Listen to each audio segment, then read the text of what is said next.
तो प्रतिस्थापन विधि से इसको हल करना है। और हमने जो पिछले पढ़े थे वो ग्राफी विधि थी।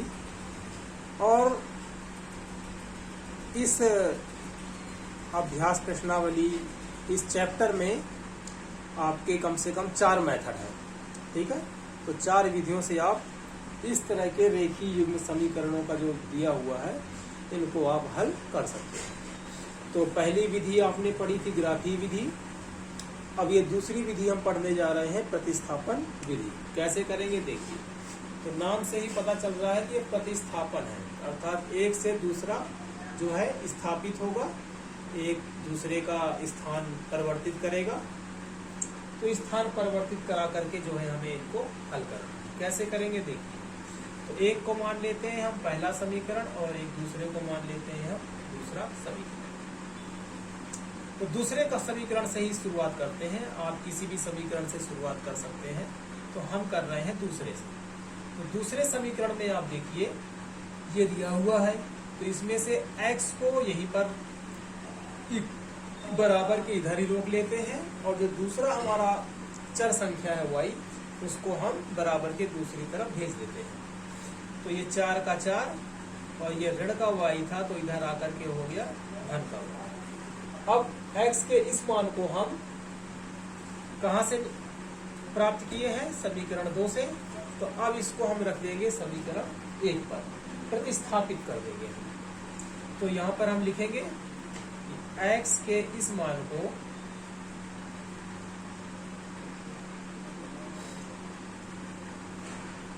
समीकरण 1 में रखने पर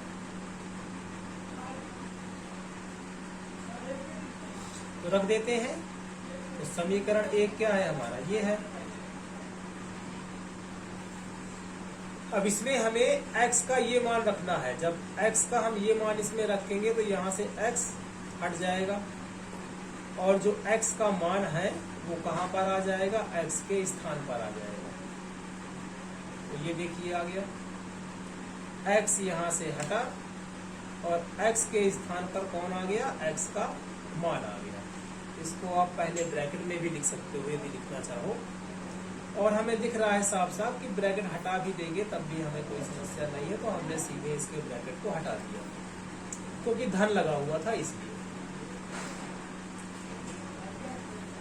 इधर आगे धन, पीछे का धन नहीं देखना, आगे का धन। यदि आगे माइनस लगा होता या कोई नंबर लिखा रहता कुछ ऐसे, मान के चलिए 3 होता 4 होता, तब हम इसको ब्रैकेट में ही रखते, कोष्ठक में ही रखते। ठीक है, आगे बढ़ते हैं। तो y और y कितना हो जाएगा? 2y। अब इनको उसी तरह से हल करना है जैसे आप 7वीं 8वीं कक्षा में इस तरह के प्रश्नों को हल करते थे, वैसे ही आपको हल करना है। तो y और y कितने हो गए? 2y। और ये 4 धन का है, इधर आएगा तो हो जाएगा ऋण का। ठीक है, ऐसे ही करते थे। अचर अचर संख्याओं को एक तरफ, चर चर को एक तरफ और अचर अचर को एक तरफ। हल करते हैं इसको। तो 2y कितना हो जाएगा? 10। ये 2 कहाँ पहुंच जाएगा आपका? भाग में कट के कितना आ जाएगा? 5। तो जो y का मान है वो कितना आ गया आपका? 5। अब y के इस मान को या तो आप समीकरण 1 में रख दें या 2 में रख दें या फिर इसको भी कोई मान ले तो इस पे रख दें, किसी पे भी रख दें, आपका उत्तर जो है वो आ जाएगा। तो हम इसी पर रख देते हैं, इसको मान लेते हैं 3 नंबर। तो y का मान समीकरण 3 में रखने पर तो x का x और 4 धन y यही लिखा हुआ है।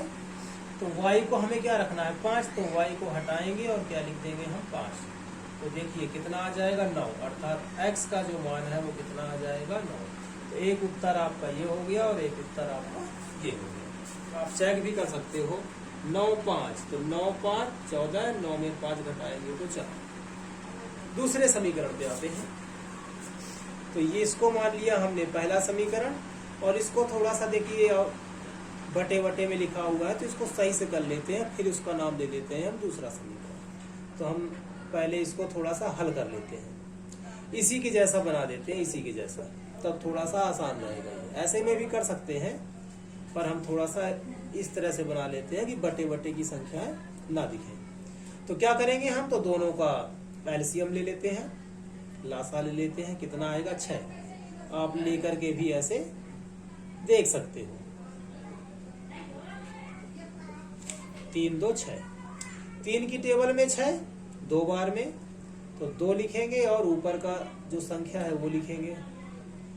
2 की टेबल में 6 3 बार में, तो 3 लिखेंगे और ऊपर जो संख्या है उसको भी लिखेंगे, और इधर का हम 6 भी लिखेंगे।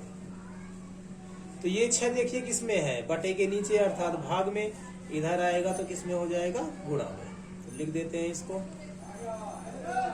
तो ये 6 आ जाएगा इधर गुणा में, इधर बचेगा 2s 3t। तो 6 6 कितना हो गया 36, तो इसको लिखे दे रहे हैं हम 36। अब इसको हमने मान लिया दूसरा समीकरण। अब या तो s का मान या तो t का मान, किसी का भी, जैसे इसमें x का निकाले थे तो या तो x का भी निकाल सकते थे या तो y का भी निकाल सकते थे। तो या तो s का मान या तो t का मान, किसी भी समीकरण से, चाहे इससे चाहे इससे। आपका करना है एक तरफ रखना है और बाकी सबको दूसरी तरफ भेज देना है, क्योंकि हमें प्रतिस्थापन करवाना है। तो अधिकतर आप यही काम करना, क्या करना कि इन दोनों में से जो समीकरण आपको सरल लगे, जिसमें से हम एक का मान दूसरे में आसानी से रख सके, उसी का आप इसमें सिलेक्शन कर लेना, चूज कर लेना, उसी को आप लेना। तो जैसे हमें इसमें समीकरण कौन सा दिख रहा है आसान सा, पहला समीकरण। तो पहले समीकरण से हम इसकी शुरुआत करेंगे। आप किसी से भी कर सकते हो, यदि दोनों ही कठिन है तो आप कोई सा भी ले लीजिए, यदि दोनों ही कठिन है तो आप कैसा भी एक ले लीजिए। तो हम शुरुआत करते हैं पहले समीकरण से। तो समीकरण 1 से, तो समीकरण 1 क्या था हमारा, ये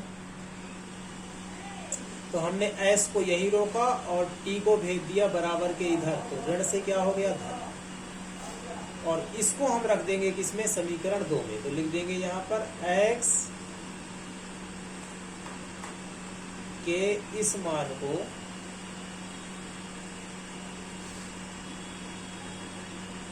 समीकरण 2 में रखने पर, 2 में रखना है, इसमें रखना है। 2s 3t बराबर 36। तो s का मान क्या रखना है हमें, ये कहाँ रखना पड़ेगा s में, तो s यहाँ से हटेगा तभी तो रखेंगे। तो s हटाया और इस मान को यहाँ रख देना है। तो ये 2 को हम थोड़ा सा आगे लिख देते हैं, ये देखिए। अब इस s के मान को रख दीजिए यहाँ पर, ये रख दिया। अब वैसे ही हल करना है जैसे हमने 6 7 8 में सीखा है। तो 2 का 3 में 6, 2 का t में 2t, ये तो सेम ही रहेगा और ये भी सेम ही रहेगा। तो देखिए दोनों t t के हैं, तो 3 2 5t हो जाएगा। ये 6 धन का है, इधर आएगा तो ऋण का हो जाएगा।